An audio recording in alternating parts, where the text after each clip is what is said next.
My life vlog అనమాట. ఇది నా దగ్గర ఎక్కువ క్లిప్స్ లేవు కానీ ఉన్న వాటినే ఇక్కడ యాడ్ చేస్తా. ఎందుకంటే ఇదంతా నేను ఒక మెమరీ లాగా డాక్యుమెంట్ చేసుకుందాం అనుకుంటున్నాను. యాక్చువల్గా ఇది అరుణాచలం అండ్ కోయంబత్తూర్ ట్రిప్. కాకపోతే మేము ఫస్ట్ పాండిచేరికి వెళ్ళినాం. వెళ్ళేసరికి నైట్ అయింది, అయినా సరే ఒకసారి బీచ్ వ్యూ చూద్దామని చెప్పి వెళ్ళినాం. నెక్స్ట్ డే మళ్ళీ మార్నింగ్ సన్ రైజ్ అయ్యేటప్పటికి మళ్ళీ వెళ్ళినాం బీచ్కి. అసలు ఆ సన్ రైజ్ చూసారా ఎంత బ్యూటిఫుల్గా ఉందో. నాకైతే అక్కడ ఉన్నంతసేపు మంచిగా ఎంజాయ్ చేసిన నేను. ఆ వేవ్స్ సౌండ్స్ వినుకుంటా కొన్ని గంటలు స్పెండ్ చేసిన అక్కడనే. అసలు ఆ సన్ రైజ్ చూస్తే నాకు వెళ్ళాలనిపించలేదు అక్కడ నుంచి. తర్వాత కాకి గెస్ట్ అపియరెన్స్ ఇచ్చింది మన వీడియోలో.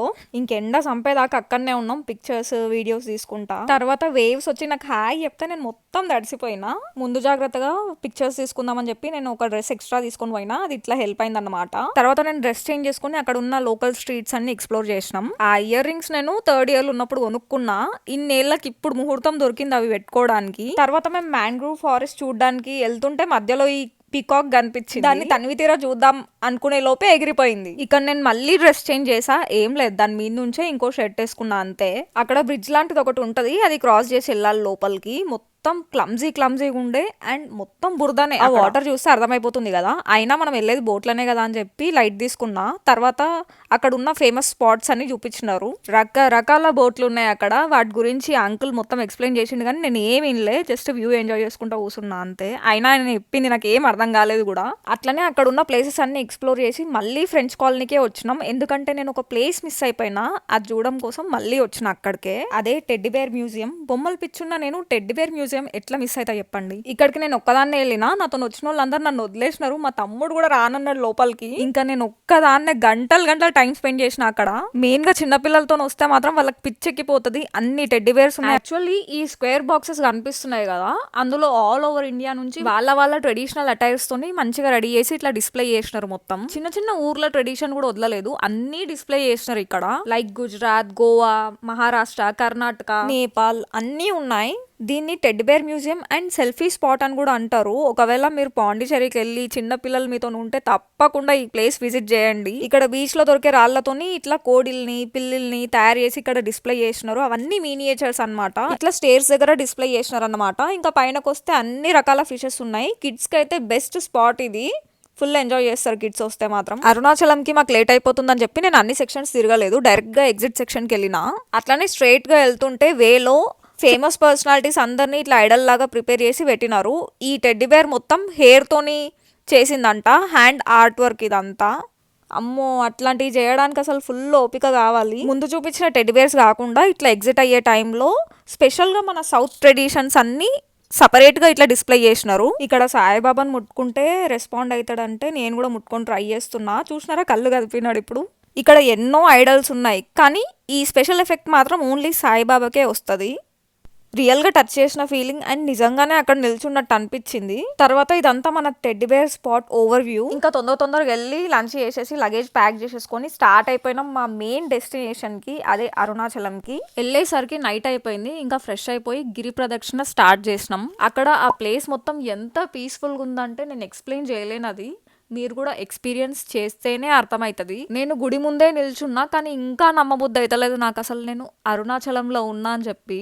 మొత్తం సడన్ ప్లాన్, అసలు అనుకోలేదు ఇంత సడన్ గా ఇక్కడికి విజిట్ చేస్తా అని చెప్పి. ఇంకా అరౌండ్ 11-11:30 గిరి ప్రదక్షిణ స్టార్ట్ చేసేసినాం. చాలా మంది నైటే ప్రిఫర్ చేస్తారు గిరి ప్రదక్షిణ చేయడానికి.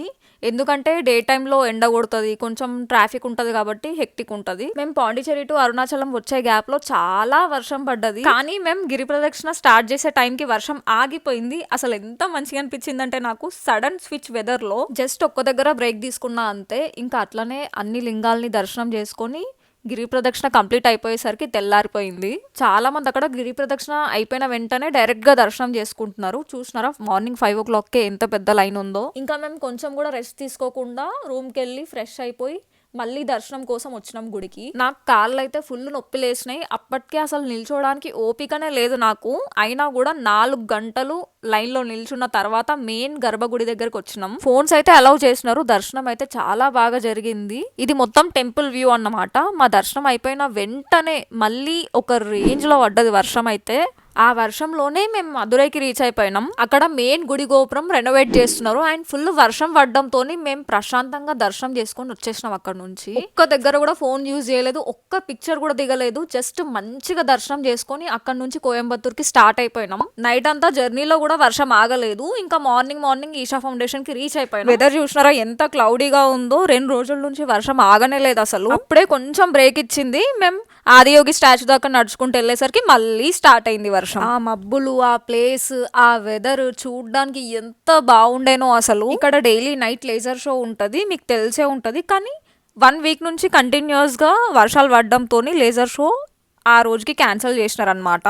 నేనేమో మంచిగా కాటన్ శారీ కట్టుకొని వెళ్ళినా, దాన్ని మేనేజ్ చేయలేకపోతున్నా. గాలికి నా జుట్టు ఎగిరిపోతుంది, దాన్ని మేనేజ్ చేయలేకపోతున్నా. ఇంకో సైడ్ ఫుల్ వర్షం పడుతుంది, అసలు ఆగేలాగా కనిపిస్తలేదు. ఆ మబ్బులు చూడండి అసలు ఎంత బాగుందో కదా వెదర్. నేనైతే ఫుల్ తడిచిపోయినా. చిన్నప్పుడు ఎప్పుడో ఈ లెవెల్లో తడిచుంటా, మళ్ళీ ఇప్పుడే ఫుల్ ఆడుకున్నా అసలు నేను వర్షంలో.